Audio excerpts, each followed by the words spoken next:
Welcome to Proline as we kick off another week of action here on the show. It's America's longest running sports handicapping show. I'm Dave Koken. Jim Fife is with me. And we'll definitely get into an NFL game and some key injuries in the NFL in just a little bit.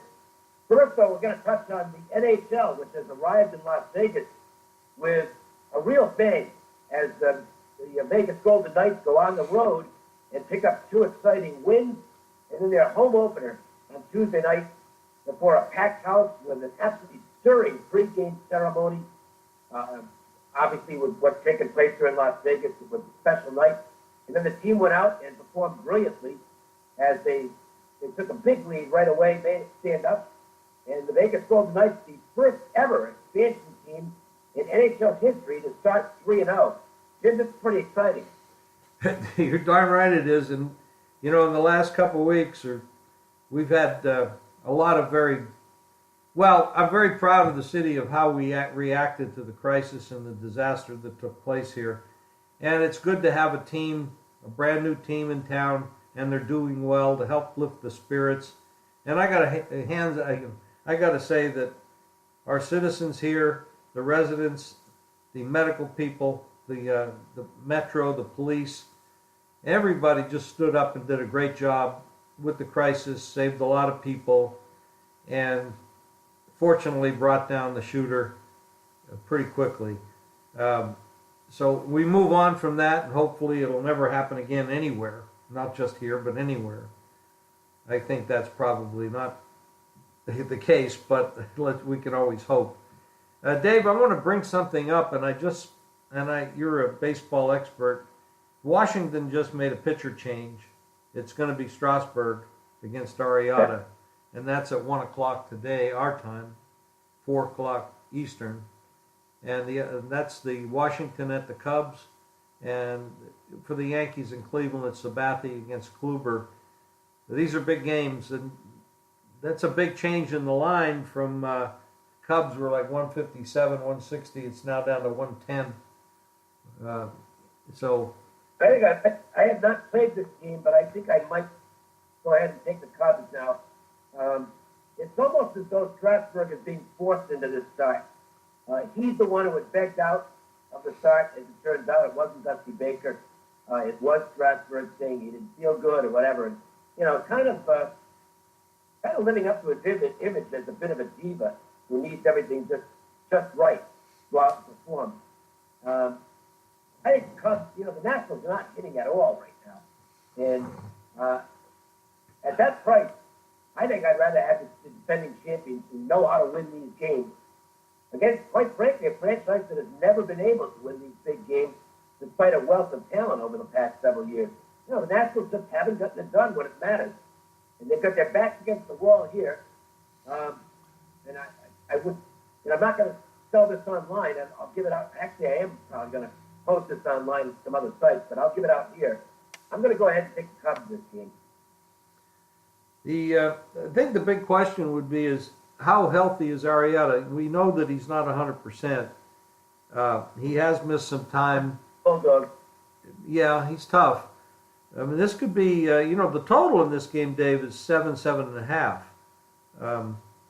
Probably be 7. I don't think it'll be 7.5. I think it'll probably be 7 minus 25 or 20. But we might see a pitcher's duel here. This could actually, because I have not checked the wind on this game yet. And in Chicago, that does matter. Yeah, it can't be favorable based on the fact that it's 7. You know, in that ballpark, if the wind was blowing out, even with Strasburg and Arrieta, you'd see an 8.5 or a 9. Correct. Because they do adjust for the wind there. So I've got to assume that and at 7.5, I assume it's not blowing in either. Because with these two guys going, you'd see it 6.5 or 6 if it was one of those wind blowing in days. From what I'm looking at, Dave, is the lines that have been updated have been moved to 7. And there's one place that has it 6.5. So there definitely is not a wind out, there for sure. That's for sure. No, definitely not. Yeah. Look, and Arrieta might go out there and lay an egg. but Well, that happens. to me, I'd rather, as a team, just moving past the pitching and looking at it from a team aspect, I'd rather have the Cubs. And I think that's an over-adjustment of the line, and we try and take advantage of it. If it doesn't get there, that's the way it goes. But I think I'm getting some value at this price with the Cubs. And Arrieta's had plenty of time off, so I think he'll be okay here to get the job done. All right, we'll move on to football. We have a Thursday night game, and we got a lot of. I mean, the biggest news this week is definitely the injuries, the big injuries the other night on national TV to the Houston defense. Two big players there, Merciless and Watt, and then the New York Giants losing 4 wide receivers in one game. Unbelievable. And they're signing people off the street. How do these teams move on? What kind of changes do they make to their, in the case of the Giants, to their offense? I would expect they're going to have to. I mean, they have just about the worst rushing attack in football, and now they don't have the wide receivers that they were depending on. Including Odell Beckham and Shepard, and and Marshall. It's huge. These injuries are huge. There's no question about it. And they're 0-5. Their season's basically over at this point. Yeah, it is. There's just no other way to look at it. They're done. And I don't think he's going to get a great effort out of this team moving forward. And the Giants. Obviously, the odds makers, here's the thing, though, the odds makers know that, and they put this number at a point where, that's just a huge number. And I wouldn't be surprised if you see some of the numbers guys come in on the Giants at that price tag. I won't, but I'm not going to play that many points with Denver either. Well, here's the problem. We look at this number, and I'm not defending I'm laying double digits in pro football is a quick way to the poorhouse. However, there are cases where you might have to do it. And when you got a team that doesn't have a running game, they don't have wide receivers that they can depend on. They're bringing people in off the street, basically. They ran, at the end of the game last week, they were running a 3 tight end offense, which wasn't very effective. The offensive line is terrible, and Manning is getting killed. And Denver has tremendous defense and enough of an offense to put up 21 points easily against a team that's not going to be able to control the ball on offense. It means the Giants' defense is going to be on the field a lot. You could see a 21 or 24 to 3 or 21 to 3 or 21 to 7 game here. So is the line really that far out of line? In the past, we've had matchups where we've seen 14, 15, 16, 17-point games. Are the odds makers doing a bad job here, considering how crippled the Giants are? Well, it could be. We'll see what happens with the numbers. We'll know if they're doing a bad job or not by the way the number moves. If they end up with liability on the game based on the action, then they didn't do a good job. That's the thing about, when people talk about the odds makers doing a good or a bad job, they're doing a bad job if they set themselves up with a large liability on a game and end up losing. Then they've done a bad job. It doesn't matter what the final score of a game is. It could be 40 points off the line. But if there was split action on it or the house ends up winning money, then they did a good job. I don't know. To me, I think the number 10 was about right. I think the Broncos, I'm not going to say they're going to mail it in, but the Broncos could be a little bit fat and happy here. And again, it's tough to cover big numbers in the NFL. But again, I'm not making a case for the Giants because they could be in kind of a give-up mode at this point. They could be. We have some injuries on Houston. They lose 2 very good defensive ball players. Their offense is now looking at, I mean, it used to be we used to think about Houston as a defensive team with very little offense. Now we're looking at them the opposite. They're an offensive team with an injured defense. I don't think they're going to collapse and go away. They're going to do the best they can, but they are playing Cleveland, who can't seem to get out of their own way. Yeah, but Cleveland is unbelievably bad, and now they've made a quarterback change, going to Hogan rather than Kaiser, who clearly was not ready at this point and was absolutely horrible last week. So, maybe that'll inject some life into the Browns. I wouldn't, the numbers dropped on this game, and I can see that. I think they'll be a better team with Hogan and can compete here. But what you'll see on this game, and this will be a monster teaser game, Jim. The books are going to have a ton of action on the Texans as a teaser, probably with other big favorites like Atlanta, the Redskins, Broncos, probably even the Patriots.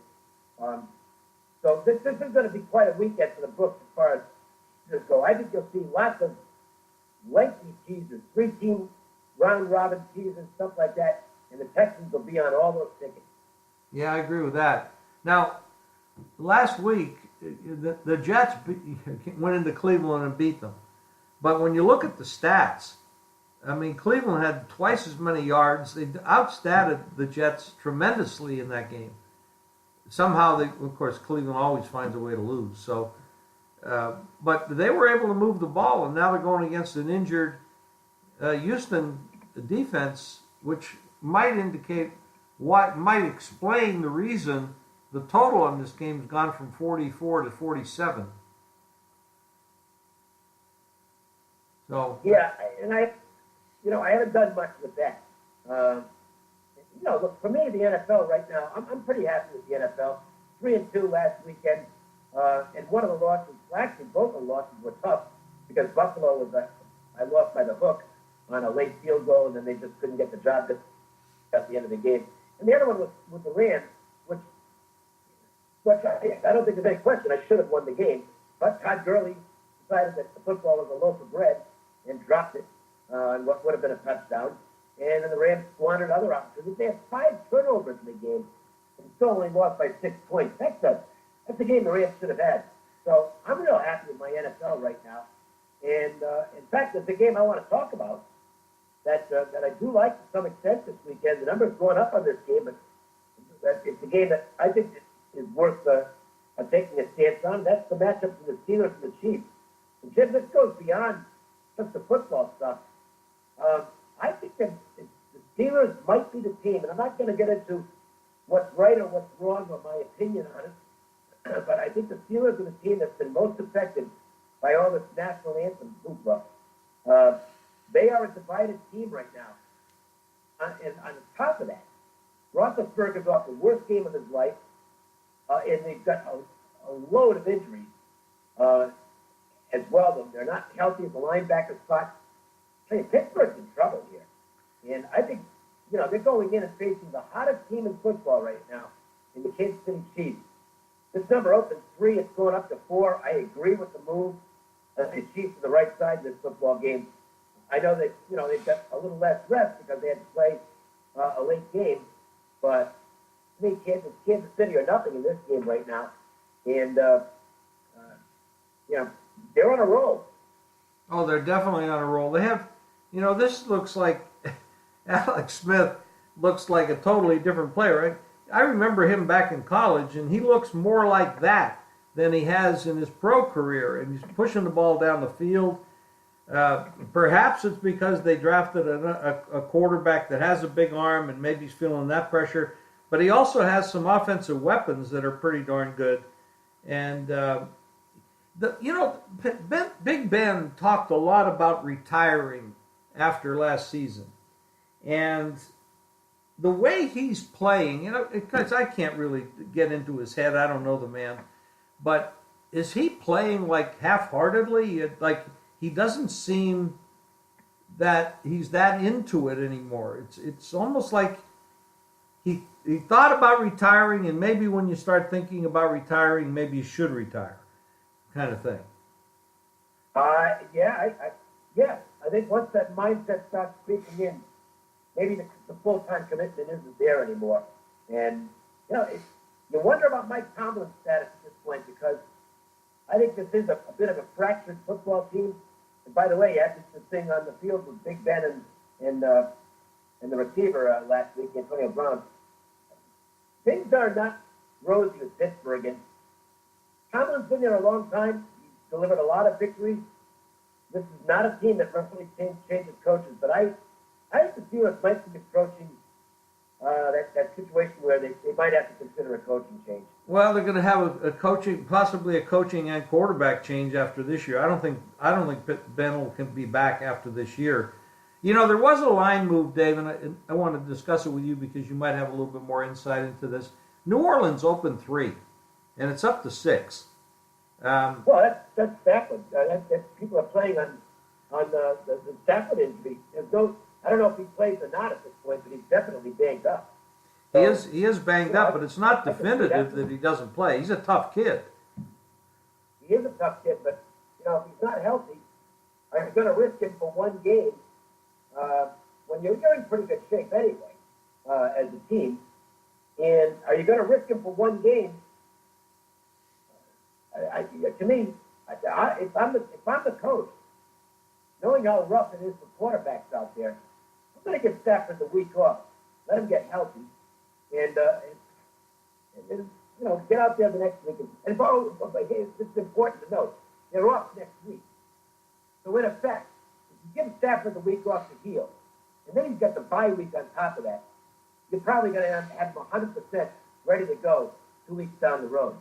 That's the move I would make if I were the coach. I'm not going to jeopardize my season on one game, putting the guy who's hurt on the field against a team that's actually playing some pretty good defense right now in the Saints. And, I'm not saying that that's what's going to happen. That's just the way I would go about it. I can see your point of view. The problem with Detroit is they're in the same division with a guy by the name of Aaron Rodgers. And I know. And if they don't win the division, then they're fighting for a wild card, and that's not such an easy game to play either. So a lot of these teams who play, they pay so much money to these quarterbacks, they're married to them, and that's why you see like Bradford. They rushed Bradford back last week, and that was a mistake. They keep doing that because they have such a big investment in these guys, and they don't have much else besides that, and that's what happens. So I wouldn't be surprised if he didn't demand the play. He's that kind of a guy. He's a tough kid. He's not really a kid anymore, but he is that kind of person. He doesn't like to sit. But that covers most of what we have to go over here, Dave. Anything else you want to talk about? Yeah, it sure is. I mean, had a good weekend in college football again last weekend. I've got 4 plays up on the website right now. I've got my college football trifecta, and those have all been winners except for one this year where I had 1 and 2. But we're hitting 67% for the year on the college trifecta, so I'm happy with those 3 plays for $50. I've also got my early plays for the week up, which I posted on Monday, and that's the first game I jumped on this week. I think it's a terrific value, and those plays have been winning. I got a pretty easy win last week as far as the early selection goes on Arizona. It was a close football game, but they covered wire to wire and ended up winning the game outright as a touchdown underdog. Previous week was Northern Illinois getting double figures to San Diego State. They dominated the game, ended up losing, but only by 4 points. So that was an easy cover as well. And I've got what I think is a very strong play up for this week's early play. The line's already moved on the game, so you're not going to get the best value anymore, but I still think it's a good play. It happens to fit a statistical angle that I've used for years, and it just wins every season. I don't ever recall this particular angle having a losing season. If you read the write-up, if you read the analysis that's on the website, you'll find out exactly what that angle is, and you can use it for yourself. That's $25 well spent right there. $25 for the early game. That's up $50 for the college football trifecta, and they're at jimspice.com right now. Go to the website, and right there on the home page, it'll tell you how to click click on it, go right to my page and buy the picks, and I think you'll end up with a nice profit. What do you got this weekend, Jim? Well, you know, Dave, I've been doing well as well, and I have a game of the year going this week, which is available on the website, jimfeist.com, as well. So I strongly suggest you go to not only get that game of the year, but all my college plays and all my pro plays. The baseball's doing well, and it would be definitely worth your while to go to the website and get Dave's picks and my picks. And also, when you're there, check out Hank's Horses. This guy has been doing tremendously in the horse area. So just go to the website site, jimfeist.com. You won't be sorry that you did. And that's going to do it for this edition of Pro Line. Remember to check the website each day for lots of good information. Basketball just around the bend, and the fast facts will be available. Those are tremendously valuable, and they're free. That's all at jimfeist.com. And for Jim Feist, I'm Dave Coken. We thank you for listening. Have a great day. Thank you, guys.